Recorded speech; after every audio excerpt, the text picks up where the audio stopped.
Guys, আমি Sumit and welcome to my channel. আর আজকের ভিডিওটা আমি খুব একটা ইম্পর্টেন্ট ভিডিও করেছি আর কি, যে ভিডিওটা তোমাদের খুব হেল্প হবে। মানে যারা বিগিনার্স, যারা মানে অনেক প্রবলেম ফেস করছো, প্রথম আমাকে মেসেজ করে তো ভরিয়ে দিচ্ছ চারিদিক থেকে প্রবলেম, এত প্রবলেম, এই প্রবলেম, মানে আমিও ফেস করেছিলাম সেই সময়। এখন এর জন্য বুঝতে পারছি যে এই প্রবলেমগুলো সত্যি খুব বড় প্রবলেম। আঙ্গুলে ব্যথা করছে, কেউ বলছে কর্ডস ধরতে পারছি না, এরকম নানান রকম প্রবলেমের সলভ আজকে আমি করবো। মেসেজে সবাইকে ঠিকঠাক করে রিপ্লাই দিতে পারছি না, বোঝাতে পারছি না, তার জন্য ঠিক করলাম যে আজকে একটা ভিডিও করেই নিই এই প্রবলেমগুলোর ব্যাপারে। তো আসা যাক প্রবলেমগুলোতে। আমি আজকে প্রত্যেকটা প্রবলেম যে কটা হয়, মানে যে আমিও যেগুলো ফেস করেছিলাম, কি করে সলভ করতে হয়, সেই আজকের ভিডিওতে দেখাচ্ছি। তো আসো প্রবলেমগুলো দেখি। তো আজকে টেকনিক্যালি যে আমাদের প্রবলেমগুলো সেগুলো আমরা দেখছি। অনেক গান শিখে ফেলেছি, এখন একটু টেকনিক্যাল জিনিসপত্র শেখা যাক। ফার্স্ট যে প্রবলেমটা সবার যেটা হচ্ছে সেটা হচ্ছে ফিঙ্গার প্র্যাকটিসের সময় যে প্রবলেমটা, মানে 1 2 3 4 করার সময় 4 আঙ্গুলটা আর কাজ করছে না, 4 আঙ্গুল মানে 4 নম্বর আঙ্গুলটা আসছে না। এটা আমারও হয়েছিল, সবার হচ্ছে আই থিঙ্ক, যারা একদম প্রথম থেকে শিখছো। এটা একটা কারণ রয়েছে। কারণটা হচ্ছে হয়তো আমরা যখন ধরছি গিটারটাকে, আমাদের থামটার উপর, পজিশনটার উপর ডিপেন্ড করে আমাদের এই আঙ্গুলটার প্রবলেম হয়। দেখো ভালো করে, থামটা যখন আমরা এরকমভাবে ধরাচ্ছি গিটারে, এরকমভাবে ধরছি, ফলে হচ্ছে কি 1 2 3 4 নম্বরের আঙ্গুলটা, 4 নম্বর ফ্রেটে আমার আসছে না এই থামটার জন্য।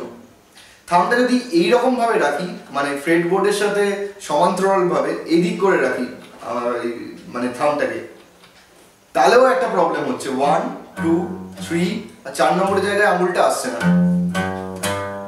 আসছেই না, কারণ 4 নম্বর আঙ্গুলটা এতদূর স্ট্রেচ হচ্ছে না। এবার যদি আমরা থামটা এটার সাথে, আমাদের নেকটার সাথে 90 ডিগ্রি অ্যাঙ্গেল করে রাখি, আর রেখে যদি একটু নিচের দিকে নামিয়ে দিই 90 ডিগ্রি, এই নেকের সাথে থামটা রেখে একটু নিচের দিকে নামিয়ে দিলাম, তার ফলে হচ্ছে কি আমাদের আঙ্গুলটা দেখো কতটা স্ট্রেচ হচ্ছে।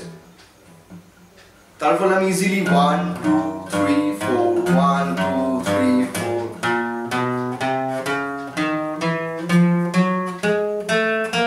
বাজিয়ে ফেলতে পারবো। কিন্তু থামের পজিশনের জন্য এই 4 নম্বর আঙ্গুলটা আমাদের আসে না, এটা মাথায় রাখতে হবে। তো থামটাকে ঠিকঠাক জায়গায় রাখতে হবে, একটু নিচু করে, যাতে এদিক থেকে কেউ দেখতে না পায় থামটাকে, একদম এইরকম পজিশনে থাকবে। আর একটা প্রবলেম যেটা হচ্ছে, আমাদের যখন স্ট্রোক করছি, অল্টারনেটিভ স্ট্রোকের সময়টাই, মানে যখন আমি বলেছিলাম যে একটা স্ট্রোক করার পরের স্ট্রোকটাই ডাউন স্ট্রোকের, একটা স্ট্রোক ডাউন বলে তারপরে স্ট্রোকটা আপ করবো, সেটা করতে অনেকের প্রবলেম হয়। সবাই ডাউন ডাউন ডাউন ডাউন করে, মানে এই 1 2 3 4 যখন বাজাচ্ছি ডাউন ডাউন ডাউন ডাউন, সাউন্ডটা একই লাগছে শুনতে, কিন্তু আমরা স্ট্রোক করছি প্রত্যেকটাই ডাউন ডাউন। এটা খুব ভুল, কারণ আমি এই ডাউন ডাউন করে বাজাচ্ছি, ধরো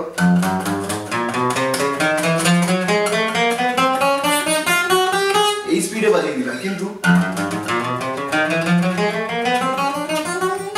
এই স্পিডে কোনোদিন বাজাতে পারবো না। এটার জন্য আমাদেরকে ডাউন আপ করেই বাজাতে হবে। এরপরে যখন গিটারের একটা ভাস্ট সিলেবাসে ঢুকবো, যখন একটা বড় জায়গায় তোমরা বাজাবে বা অনেক কিছু শিখবে, তখন এই যখন ফাস্ট বাজাতে পারবে না, কারণ তোমরা ডাউন আপ করে বাজাচ্ছ না। তো মাস্ট ডাউন আপ করে বাজাও, মানে স্ট্রোকটা স্ট্রোকার দিয়ে down up down up down up down up. তো নেক্সট যে প্রবলেমটা, খুব বড় প্রবলেম, সবার হয়, আমারও হয়েছে, যারা গিটার বাজায় তাদেরই হয়। প্রবলেমটা হচ্ছে আমরা যখন এই দিকে স্ট্রোক করছি 1 2 3 4 1 2 3 4, যখন একটু নিচের দিকে স্ট্রিংয়ে আসছি, আই মিন যখন 4 নম্বর স্ট্রিং বা 3 নম্বর স্ট্রিংয়ে রয়েছি, সেই টাইমে আমরা যখন ধরে রয়েছি 4 নম্বর স্ট্রিং, কিন্তু স্ট্রোক করছি 5 নম্বর স্ট্রিংয়ে, ধরো বাজাচ্ছি 2 নম্বর স্ট্রিং, আঙ্গুলটা দিয়ে রেখেছি লেফট হ্যান্ডে সেকেন্ড স্ট্রিংয়ে, কিন্তু এখানে স্ট্রোক করছি আমরা থার্ড স্ট্রিং বা ফার্স্ট স্ট্রিংয়ে। এই প্রবলেমটা সবার হয়। কি কারণে হয় বলো তো? মানে যখন আমরা এই দিকে স্ট্রিং এর প্র্যাকটিসটাকে স্কিপ করে এই হাতে চলে আসি না, তখন এই প্রবলেমটা হয়। মানে আমি যে ফার্স্ট ভিডিওটা দিয়েছিলাম, সেই ফার্স্ট ভিডিওতে আমি স্টেপ বাই স্টেপ দেখিয়েছিলাম কোন প্র্যাকটিসটা আগে করবে, তারপরে কোন স্টেপে যাবে। যেহেতু আমি এই প্রবলেমগুলো ফেস করেছিলাম, তার জন্যই আমি দেখিয়েছিলাম। তো যারা এটাকে স্কিপ করে এই দিকের হাতে চলে এসছো, তাদের এই প্রবলেমটা হয়েছে। এই প্রবলেমটা সলভের জন্য একটা প্র্যাকটিস, যেটা স্ট্রিং এর প্র্যাকটিস, একটা স্ট্রিং গ্যাপ দিয়ে 6 পর 4, 5 পর 3, তারপরে 4 2, তারপরে 3 1, তারপরে প্রত্যেকটা স্ট্রিং ইন্ডিভিজুয়ালি ডাউন আপ করে বাজাতে বলেছিলাম, যাতে এই দিকের হাতে, মানে বাঁ হাতে যখন আমরা ধরছি ফ্রেটগুলো ধরার সময় যাতে স্ট্রিং এর দিকে না তাকাতে হয়। তার ফলে এই দিকের হাতটাকে আগে স্ট্রং করতে হবে, এই দিকগুলো বাজিয়ে স্ট্রং করতে হবে। তো তোমরা নিজেরাই পারবে এই প্রবলেমটা সলভ করতে, নিজেরাই যদি একটুখানি মাথা খাটাও যে দেখো এই হাতটাকে স্ট্রং করলে তারপরে এই হাতটা আমার স্ট্রং হবে, তো নিজেরাই এই প্রবলেমটা কোনোদিন ফেস করতে না। তো যাই হোক, তোমরা স্কিপ করেছো বলে এই প্রবলেমটা করছো, আর নেক্সট কোনো কিছু স্কিপ করো না, তাহলে আরো বেশি প্রবলেম হবে। ফার্স্ট থেকে স্টেপ বাই স্টেপ এসো। তারপরে যে প্রবলেমটা সব অনেকেই আমাকে বলছে, স্কেলের প্রবলেম। স্কেলটা একটা হিউজ প্রবলেম, স্কেল জিনিসটাই প্রবলেম অনেকের কাছে। তো স্কেলটা নিয়ে আমি একটা পরের ভিডিও করব, মানে পুরো স্কেলের উপরেই ভিডিও করব, খুব তাড়াতাড়ি করবো ভিডিওটা। তো আজকে আমি স্কেল নিয়ে কিছু বলবো না, জাস্ট স্কেল যেরকম ভাবে আমি প্লে করেছি ওরকম ভাবে তুমি জাস্ট প্লে করে যাও। স্কেলটা কোথা থেকে এলো, কিভাবে এলো, সেটা আমি নেক্সট একটা ভিডিওতে বলে দেবো। তারপরে যে প্রবলেমটা, সেটা হচ্ছে কর্ড চেঞ্জিং এ। কর্ড চেঞ্জ করতে পারছে না, মানে একটা কর্ডে আছে তার থেকে আরেকটা কর্ডে যেতে পারছে না রিদিম করার সময় বা 1 2 3 4 করার সময়। তার জন্য ওই একই সলভিং, একটা জিনিসই স্টেপ বাই স্টেপ আসা। আমি সবাই ফার্স্টে বলেছিলাম যে কোনো চারটে কর্ড, মানে 1 2 3 4,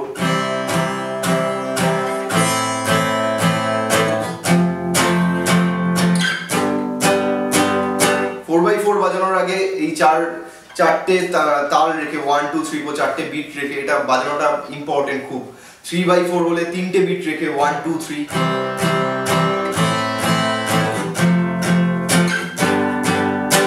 1 2 3 1 2 3 করে, এটা আমি স্ট্রামিং এর ভিডিওতে দেখিয়েছিলাম। তো এগুলো করতে হবে। আর মেন যেই প্রবলেমটা মানে কর্ডস চেঞ্জিং, সেটা আমি একটা সলিউশন আমি নিজে যেরকম ভাবে শিখেছিলাম সেরকম ভাবে তোমাদেরকে বলছি। ধরো এ মাইনার তুমি ধরে রয়েছো, এ মাইনার থেকে তোমাকে জিতে যেতে হবে, ঠিক আছে? তো ফার্স্টে তুমি এ মাইনারের শেপটাকে নিজের মধ্যে কল্পনা করে নেবে যে এ মাইনারটা কিরকম ভাবে ধরতে হয়। ফার্স্টে ধরে নিলে, এরকম ভাবে দেখে নিয়ে ধরলে, তারপর অন্যদিকে তাকিয়ে হাতটা ছেড়ে দিয়ে আবার ধরার চেষ্টা করবে না দেখে। ধরলে প্রথমবার হলো না, দ্বিতীয়বার হলো না, থার্ড টাইম হলো না, দেখবে 4-5 বারের মাথায় হয়ে গেছে, এ মাইনার ধরে নিতে পারছো। অন্যদিকে তাকিয়ে একবার ওপেন স্ট্রোক করছো, একবার এ মাইনার ধরছো, তারপরে ঠিক সেম যে কর্ডটা পরে ধরতে চলেছো, জি বা বারে হলে প্রথমবার হবে না, দ্বিতীয়বার হবে না, তৃতীয়বার হবে না, কিন্তু চতুর্থবারের মাথায় হয়ে যাবে।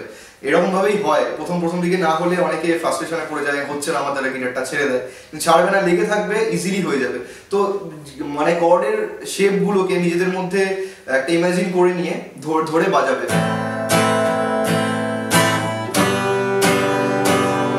বাড়িতেই তো বাজাচ্ছ, বাইরে তো বাজাচ্ছ না যে কেউ শুনবে, শুনে খারাপ বলবে। তো যেরকম ভাবে বাজাবে নিজের বাড়িতে প্র্যাকটিস করবে, কেউ শুনতে আসছে না, ভুল বাজালে বাজাবে, বাজে শুনতে লাগলে লাগবে, কিন্তু একদিন না একদিন ঠিক হবেই। এটা সবাইকে বলছি, আমার স্যারও আমাকে বলতো, তার জন্য আমি তোমাদের বলছি। তো এরকম ভাবে এটা প্র্যাকটিস করো। কর্ড চেঞ্জিং খুব ইজিলি ভাবে করে নেবে, খালি তোমাকে শেপগুলোকে মনে রাখতে হবে। তারপরে যে লাস্ট প্রবলেম, মানে এখনো অবধি আমার দেওয়া ভিডিওগুলোর মধ্যে, সেটা হচ্ছে গানের যে ভিডিওগুলো দিয়েছি সেগুলো বাজাতে কেউ গানটা করতে পারছে না, গিটার প্লে করতে করতে গান করতে পারছে না। তার জন্য আমি প্রত্যেকটা গানে বলে রেখেছিলাম যে যখন গানগুলো করবে তার তালটা ফার্স্টে হাতে রাখবে। সাপোজ ধরো একটা যে কোনো একটা গান যদি কেড়ে নিতে বলো, ধরো, ঠিক আছে, বা একটা হিন্দি গানই ধরো, গিভ মি সাম সানশাইন,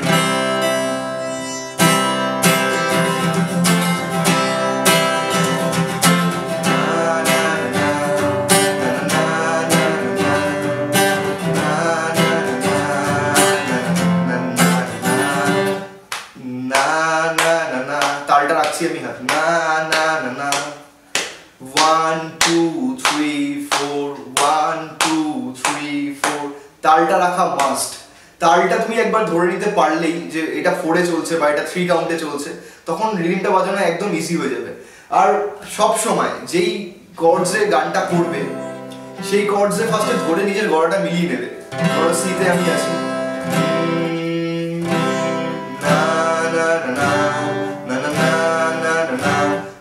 ফার্স্টে হয় কি, ধরো সিটা আমরা গানটা শুনেছি অন্য স্কেলে কিন্তু বাজাচ্ছি অন্য স্কেলে, ধরো ডি,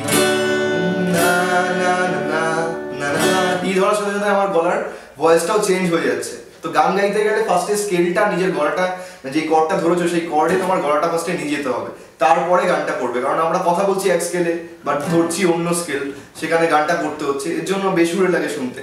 আর তাল জিনিসটা ওই হাতে কাউন্ট করে, এটা সব থেকে ইজি প্রসেস। এটা আমি নিজে করেছি বলে তোমাদেরকে বলছি, সব থেকে ইজি ভাবে শিখেছিলাম যে তালটা হাতে রেখে যে কোনো গান, ধরো পুরানো সেই দিনের কথা, পুরানো সেই দিনের কথা, পুরা থেকেই ধরছি, ঠিক আছে? তো এগুলো তোমাদের নিজেকেই ধরতে হবে। যদি দেখো তুমি আমাকে আমার মতো থাকতে দাও, আমাকে আমার মতো থাকতে দাও, আমাকে আমাকে থেকে স্টার্ট করছি। আমাকে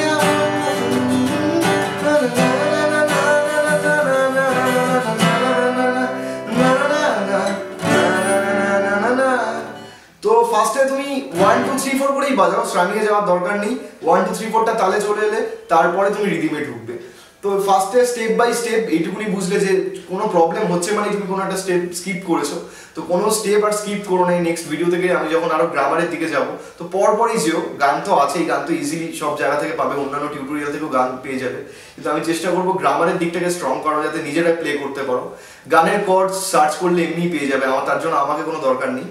আর আমাকে যদি এর ছাড়াও কোনো দরকার থাকে, এখন যদি কোনো কনফিউশন থাকে, আমার নিচের ডিটেলসে আমার ফেসবুকের পেজ আছে, ওখানে আমাকে মেসেজ করতে পারো, আর সঙ্গে সঙ্গে রিপ্লাই পেয়ে যাবে। স্কাইপি আইডি অনেকে চাইছে, স্কাইপি আইডি আমার।